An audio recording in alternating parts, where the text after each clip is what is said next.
عليكم ورحمة الله وبركاته، أهلا بكم، أتمنى أن تكونوا بخير وبصحة وسعادة وسلام إن شاء الله. في البداية ما تنساش الصلاة على النبي المختار صلى الله عليه وسلم. لو كنت أول مرة تشوفني يا ريت تدعمنا بلايك وتشترك في القناة وتفعل زر الجرس ليصلك كل جديد. هنتعرف على موعد وتوقيت مباراة منتخب المغرب ومنتخب كوت ديفوار، مباراة ودية استعدادا لكأس أفريقيا 2024 المقامة بكوت ديفوار. والمنتخب المغربي ضمن التواجد في نهاية كأس أفريقيا 2024 بعد أن جاء في المركز الثاني في ترتيب مجموعته برصيد 6 نقاط من 3 مباريات. بينما يتواجد منتخب كوت ديفوار في كأس أفريقيا 2024 كصفته منظم للبطولة.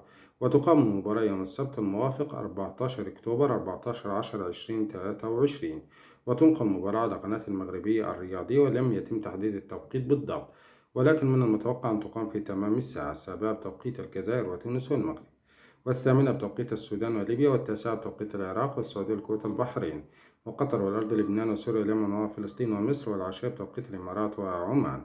ما تنسى تشارك برأيك في التعليقات عن توقعاتك لنتيجة المباراة.